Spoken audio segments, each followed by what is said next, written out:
What up, guys? The Bench Buddies are back with my Week 8 NFL power rankings. As you can see here, the biggest movers this week are the Steelers moving up 4 spots after a big home win in prime time, and then the Chargers moving down 7 after losing at the end. But I'll give you the reason why in the video. 32 through 29, all these teams stay the same, and they all suck. Let's just be honest. They're bad. Patriots, at least they have hope with Drake May. Jalen Polk got kind of a run game, but Rod Mayo calling the team soft isn't a good look. Panthers, who knows where that's going to go? This team is just atrocious, and it's probably not going to get any better anytime soon. Browns lose Deshaun Watson for the year. It's going to be Jameis Winston actually starting because DTR got hurt as well, and they traded Amari Cooper last week. So this Browns team could be looking at a new quarterback at this time going next year and going into the offseason. Dolphins expecting to get Tua back this week, which could be a huge boost to this team. If they can get Tua back and they can win that game, they're still 3-4 and definitely not out of the playoff race. 28 through 25. Titans, lackluster performance, even with Mason Rudolph at the helm, didn't show up, and they get to go to Detroit for another fun matchup for them. The Saints, ugly loss at home on Thursday Night Football. They got to play better. This team started 2-0 and now have lost 5 straight. Giants, I picked them to win last week. I thought they could pull off an upset divisional game, but man, did they stink up the bed. And they get the Steelers on the road in a tough environment. Raiders just going to stay at 25. Tough loss to the Rams on the road, but I think this team is kind of right where we would think, at least all these teams. And then they get to go on the road and face the Chiefs. 24 through 21. Cardinals stay at 21 with a game-winning field goal kick against the Chargers. Played okay, but definitely wasn't their best performance, but a win is a win, and that's big for them to get almost to 500. Rams, they're possibly selling Cooper Kupp this week. Maybe Stafford's on the trade block. Who knows what's going to happen here these next few weeks with the Rams, but if they can somehow, some way pull off a win against the Vikings, maybe they're going to pull the plug on those trade rumors and keep everybody on Thursday night. Jaguars get a much needed win in London, move to 2-5, and they get the Packers at home. Then the Jets. Devontae Adams did not fix all the problems. This team is bad, and Rodgers had some good throws, a tough interception right off his receiver's hands, and nothing is going right for the Jets. But if there is a game to turn it around, it has to be this week at the Patriots. 17 through 20. The only team staying the same here, well, two teams staying the same are the Cowboys and the Colts. Colts at 20, I'm not really moving them up. They beat the Dolphins. It wasn't a pretty game. They get to go into Houston this week in a huge game for them. If the Colts really want to turn their season around and possibly win the AFC South. Cowboys come out of the bye week and face the 49ers, and they're at 18 as well. The Niners lost a lot of people this year to injuries. Ayuk's done for the year now. Who knows when CMC is going to be back? Debo's still in the hospital with pneumonia. So the Niners have definitely had the injury bug this year out of all the teams. But these two teams, Niners, Cowboys, must win game for both these teams. Niners win, they're at 500. Cowboys win, they're above 500. Still in that playoff race where Cowboys lose to under 500. The expectations of them to win just keep getting higher and higher. And it's tough to do that. And the Niners, same thing. They'll be 3-5. No one would have saw that coming. And then the Chargers.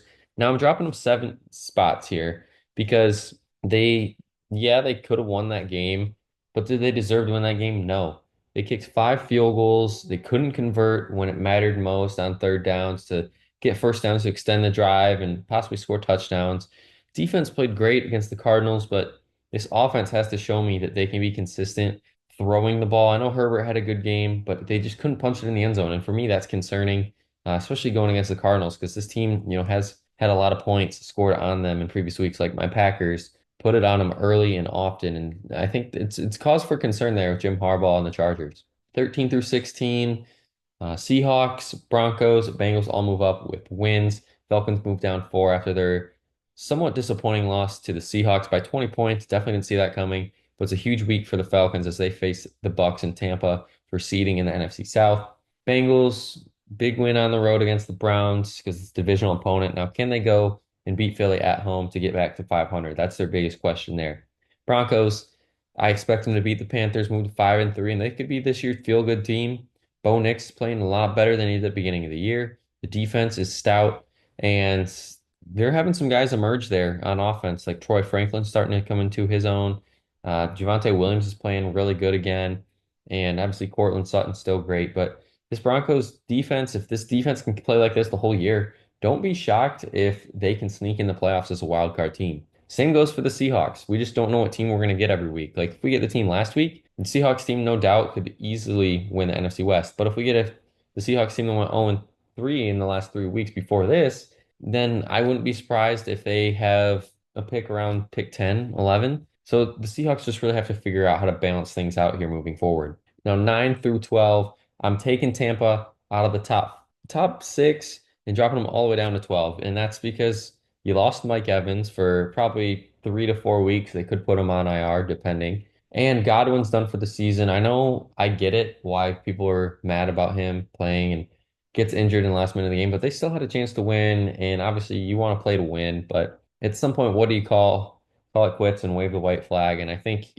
Todd Bowles, they got the first onside kick scored, so maybe he's thinking the same thing could have happened. But regardless, tough way for the Bucks to lose that game, and they really kind of got blowed out until the last 5 minutes of the game and made it look a little better and respectable. Huge game for them against Atlanta, like I mentioned earlier. Eagles move up, beating the Giants. Not really too much to talk about except Saquon's revenge game. He went off, dominated, and he's a big reason why the Eagles won. Now they go into Cincinnati. Big game for both those teams to kind of dictate where their seasons are going to go from here. Bears coming out of the bye week, jumping into the top 10, moving up one. And they get the Commanders. I think if Jaden Daniels plays, that's going to be a great game. Pick one, first pick two, so you got to tune into that one. Now at 9, I have the Steelers moving back up into the top 10, 5-2. Russell Wilson could be the answer for the Steelers. I'm sure George Pickens is happy the way that they were playing. It was tough to stop the Steelers team, and the Jets have a good defense. Give them credit.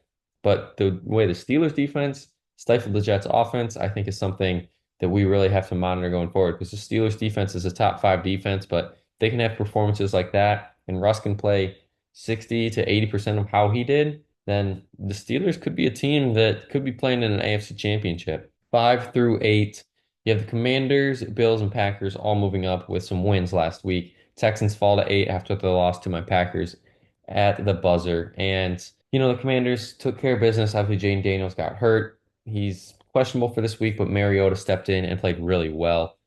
So I don't really expect the Commanders to take a huge step back, actually, if Jane Daniels doesn't play. Bills finally coming into their own. The passing game looked good. Keon Coleman had a good game, and they really kind of were successful in all assets of the game. Passing, throwing, defense looked good. So I think it's the first complete game the Bills have played this year. They played really well. And they go into Seattle, tough environment there. So let's see if they can keep that performance going, a repeat performance, and walk away with a victory.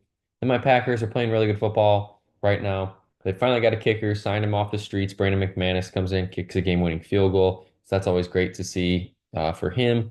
And the Packers are a young team, so this team could just keep getting better and better, just like those Texans. 1 through 4, probably not much of a surprise here. Chiefs at 1, of course, because they're the only undefeated left. And it wasn't a statement win against the Niners, but it definitely was a win that shows our defense is good, and we don't have to throw to beat you. And I think that's something to monitor because when Pacheco comes back, obviously he's a better runner than Kareem Hunt, Carson Steele, Samaje Perine. Chiefs, if they plan on using that run game from now on, I think they can definitely get some teams. But if they're starting off slow and get down early, that'll be concerning because the Chiefs really haven't had a throw this year. Now, Lions go in to Minnesota, beat them. So obviously they're jumping up to 2, while the Vikings only fall to 3. That was a great game. Hopefully you saw that one. And this week they definitely have easier matchups. Lions have the Titans. Vikings travel to LA, face the Rams, desperate for a win, but the Vikings, if they can play 90% of how they played last week, that's probably a win for them. And then you have the Ravens jumping into the top 4 here, the last slide, because they destroyed the Bucks. I know it's only 10, but they really won that game by 20 or more. And they get the Browns this week. And, the Browns have nothing to lose, so maybe they'll come out guns blazing in the first quarter, but expect the Ravens kind of to do what they did against Tampa. Slow start, down 10-0. Then they came back and just put it on them, and I expect that for the Ravens this week. And as long as Lamar Jackson and Derrick Henry are healthy, good luck trying to stop that offense. That's going to be it for my Week 8 power rankings. Check back next week to see where your favorite NFL team ranks after a good week of football. But until the next time, the Bench Buddies are out.